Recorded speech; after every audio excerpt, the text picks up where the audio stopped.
Hello everyone, Bashar here. We are together with a new solo video in which we are going to solo the spider with Tyrant Ixlimor. When I heard of it, first heard of it, I was like, I barely did spider when I was playing for 3 months or so. How is spider solo possible?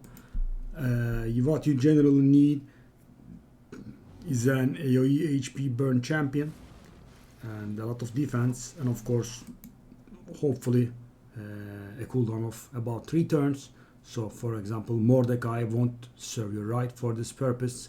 Teumesia, Crypt-King Graal, Tyrant Ixlimor, these can pull it off. I'm not sure if there are any others. So the idea is to have a very high resistance and resist almost all of the poisons. If you have 2 poisons on you, it goes bad. And of course, these champions all have a different style of soloing. Crypt-King Graal can freeze them, so it's a little easier. Tyrant Ixlimor has to tank them, but Tyrant Ixlimor also has the 60% increased defense. So if you get another poison here, it can go bad.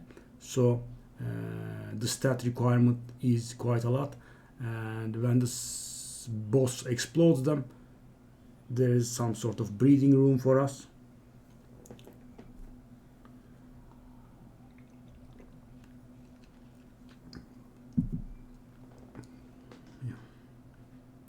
And 2 more burns or something should be enough. This could be sufficient actually. But guys, the required stats are sadly very harsh. It's not easy to pull it off. I will go in detail soon. Does this work? It should work. Or one more? No, I think it works. Yeah. And as you can see, guys, it can vary slightly. It can go a little upwards of 2 minutes. It can go downwards of 2 minutes, but it's about 2 minutes because this is very effective, as you know. You are getting a lot of XP out of it, and you are getting the loot and so on. It's wondrous. What's this? These are the okay. So how do we manage this, guys? Let's take a look at Tyrant Ixlimor here. So Tyrant Ixlimor, we are going to use regen set and immortal set. Regen and immortal, 4 pieces of regen and 2 pieces of immortal. Maybe you could replace immortal, but I would suggest going for immortal because the bonuses, both of the bonuses it gives are very good. The camera could be in the way here. Yeah. So what we want is, guys, we want above 60k HP. 60k is safer, and I don't have it yet, as you can see. The defense should be around 4000. The speed should be around 230. Crit and crit damage are meaningless. We don't need them at all. Resistance should at least be 325 or so. I'm talking about the safe requirements, guys. It can be a little lower maybe, but you can die. Because when I first made this build, I died a few times and I had to do some great upgrades. And accuracy should be 225 or above. So I am kind of meeting everything except for the HP. And since I am a little above, I can make it. So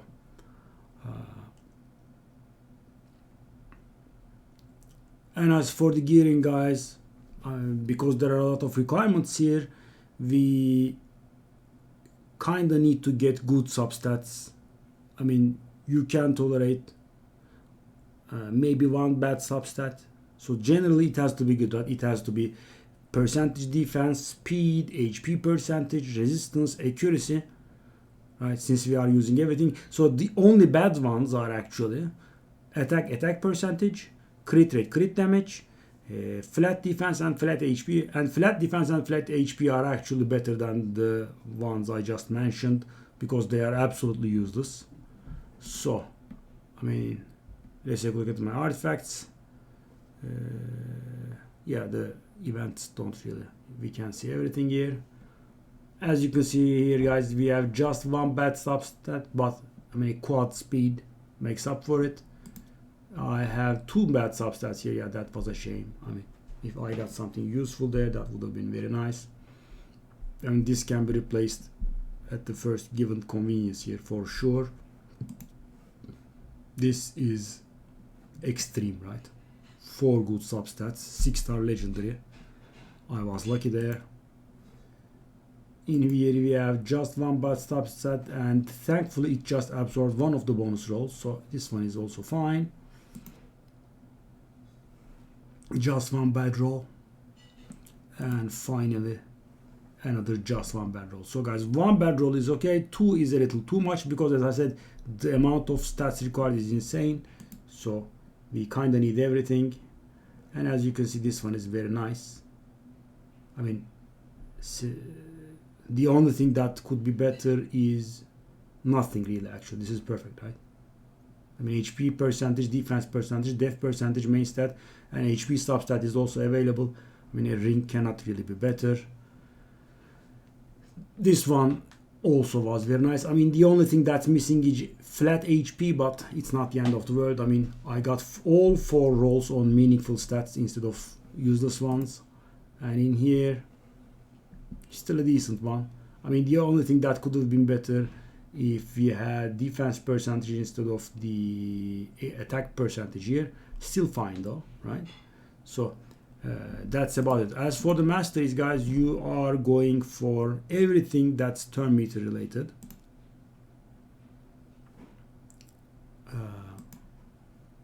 So we go for the defense, we go for increased healing, we go for damage received from AoE is reduced by 5%, and that's why we don't pick the resistance here, guys, because if we pick the resistance we would not be able to pick this. So that's why we go for, because resistance normally would have been better. This one is nice because, guys, you know, the boss spider explodes the small ones and heals himself, so we also get healed in the process. That's nice. 6% from damage reduction from the boss, which is also nice. And I mean, this is not very good, but the thing is, guys, this is impossible, right? Normally that's the mastery that's picked, but the thing is, I mean, our champion is so tough, there's nothing that's going to deal 25% of his max HP in a single hit. So we go for this. It is a little turn meter increase, and guys, we are going to go for a lot of turn meter increase stuff, so that's why he has been playing that much. So we get the accuracy here, we get this. I mean, this is meaningless. Yeah, I should have picked this one, right? Yeah. I should have picked that one. So that's different. This should have been, I mean, it's not the end of the world, but it does a little something. Oh, actually, no, we need this. Yeah, I realized. Yeah, we need this. So we are using all of the turn meter masteries here. 30% chance of gaining 10% turn meter whenever buffs expires, and the same goes for debuffs. We get 15% base stats, and that's a little HP for us, and 5% chance of reducing the cooldown of a random skill. This is actually very important, guys. I mean, you guys might think of this, but the thing is,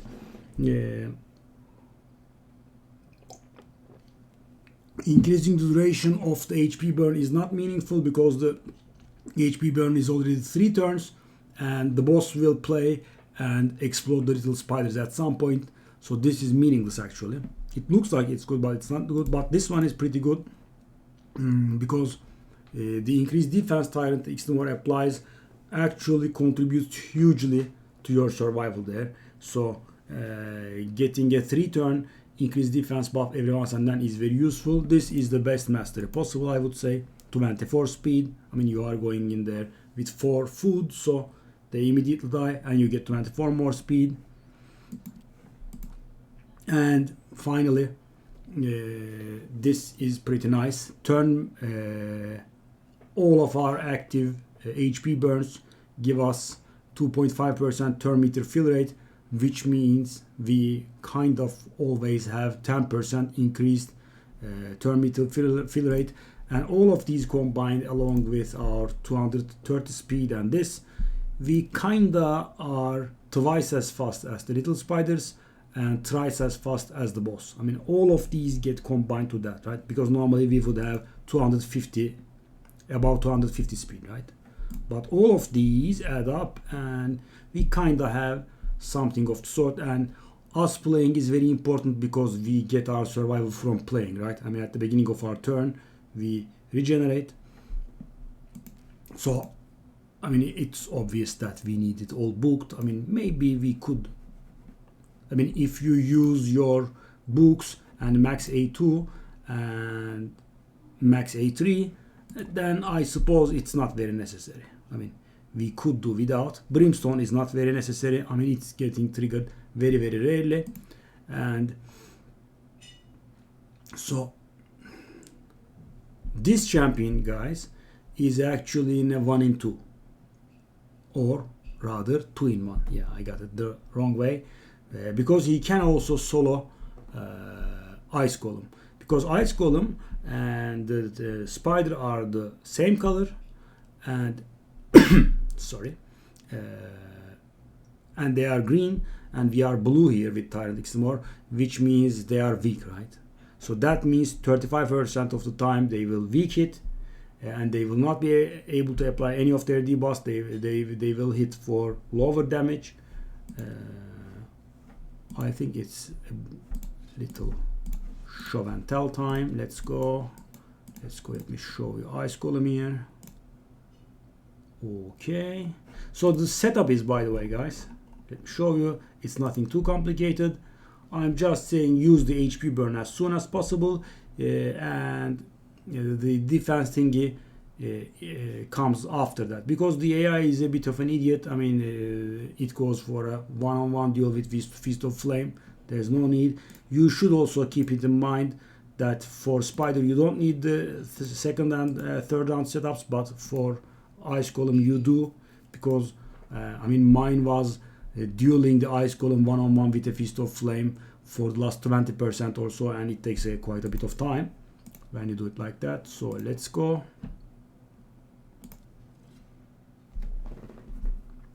And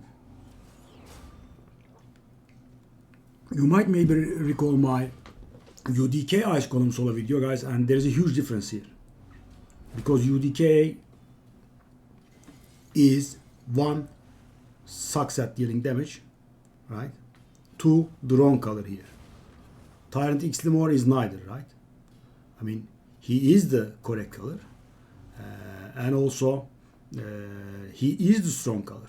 So they are doing much less damage. So this one this one is much faster. If you recall, I mean, you can do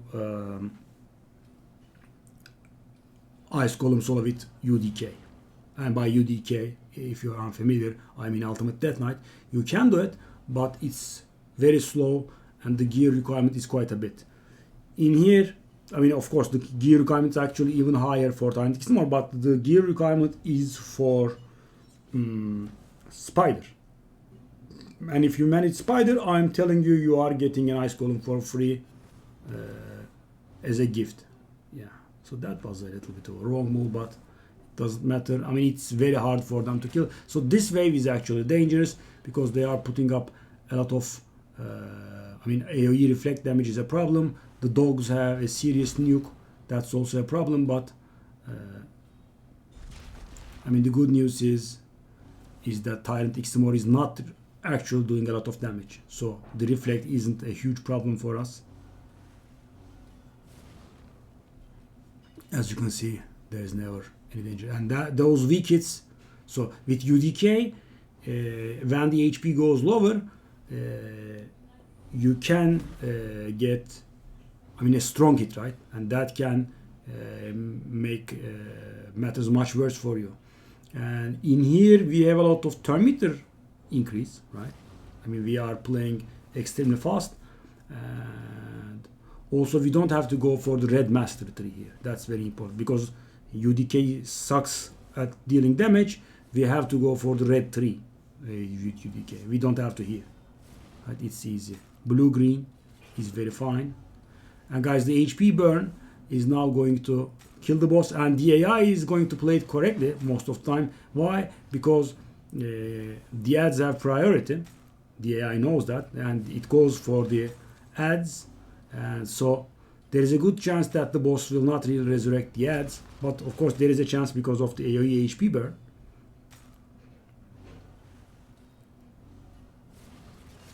I mean, I didn't do too many Ice Golem runs, so I can't really share the data with you, but of course there is a chance of, I mean, things going a little wrong if we actually trigger the resurrection.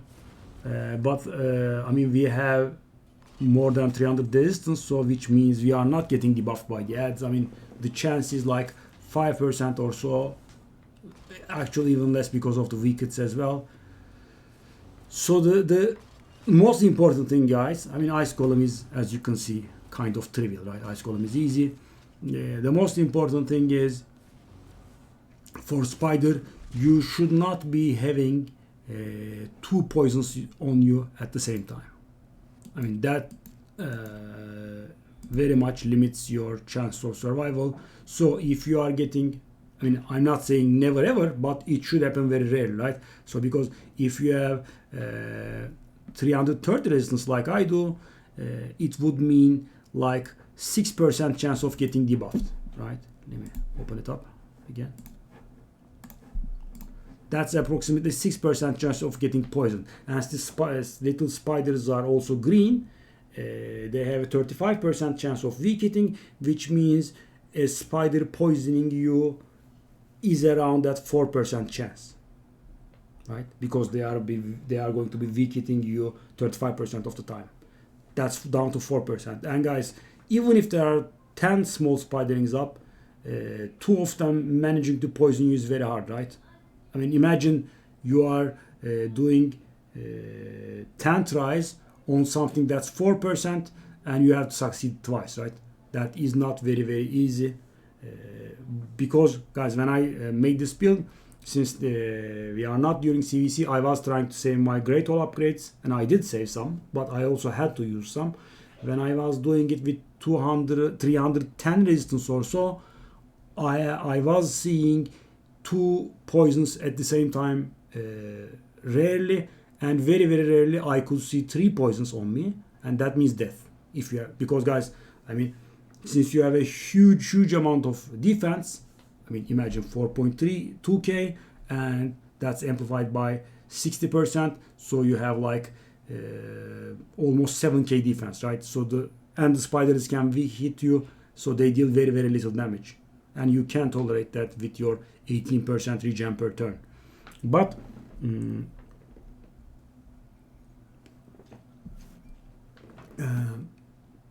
the poisons don't really respect that, right? The poisons are 5% each turn, and the poisons are always for at least 2 turns, or I think they are 2 turns fixed, right? So imagine having 2 poisons on you. That means 20% damage extra taken, guys. That is a lot. I mean, you are basically skipping out on a turn out of 2 turns, right? I mean, that means you can die. So I would say don't really go below 320, 330 resistance. And I would say the way to go for this is just, I mean, that's how I did it. I have been planning this for a long time. I mean, you have to invest in your blue Great Hall, resistance especially, resistance the first and foremost, because the value you get from the Great Hall upgrades from the resistance is the highest. Imagine, guys, you put a single level in here and you get 10 resistance. 10 resistance is equal to a perfectly rolled 5-star glyph. And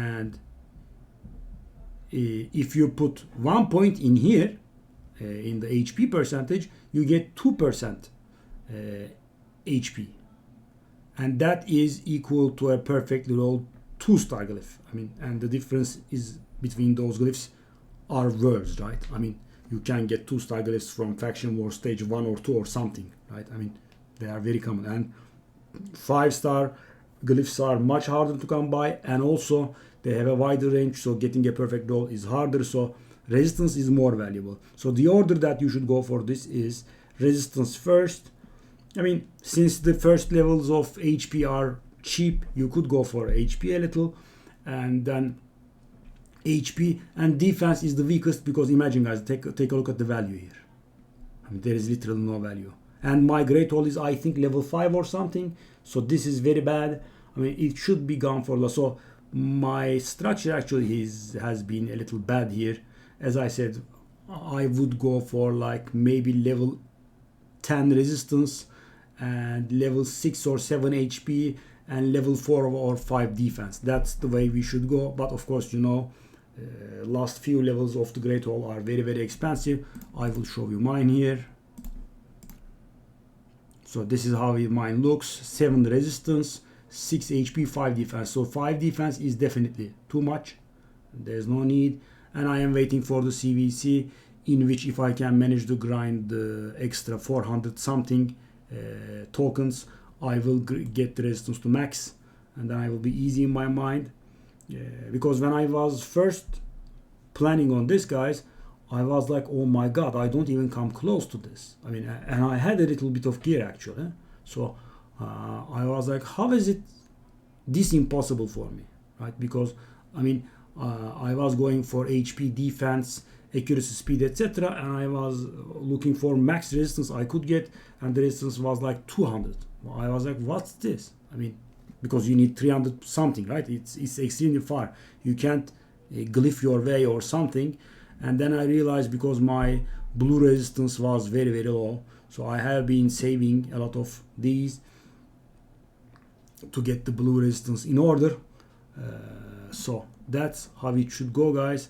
And sadly, the requirements are not very, very flexible. You should not try to go below what I suggested, because I mean, you can just die. The HP is a little flexible. The defense shouldn't be below 4000, I would say. The speed should be around 230s, so you can reach the ratio I suggested, right? 24 from Dead Allies, you goes up to 250s, and all those turn meter thingies add up, and you play at a 2-to-1 ratio with Spiderlings and 3-to-1 ratio with the boss. That's what you want approximately.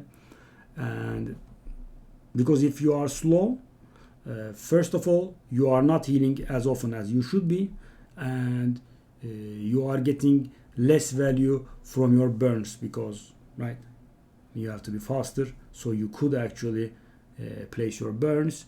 And resistance is definitely non-negotiable, sadly. Has to be around 320 at least, and the accuracy should be around 225, so you can reliably apply your HP burns. At 230 at my level, the chance of applying your debuffs is around 96% or something. I mean, it's not bad. As you know, 97% is capped, right? I mean, no matter how much accuracy or resistance you have, they always have a 3% chance of applying their debuffs, and you always have a 3% chance of missing your debuffs. The only exception for this is special effects such as Necret, which say cannot be resisted. So these, ignore those. So you don't not only need accuracy at all, you also can't be resisted at any circumstance, right? Unless the enemy that you're trying to apply that debuff is immune by nature, right? So if we have something that is immune to decreased attack debuffs, that still wouldn't be able to apply it. But if it can be applied decreased attack, so it will apply. So that's about it, guys. If you have any comments or suggestions or questions, feel free to ask. I'll try to answer. I'll see you in another video. Bye bye.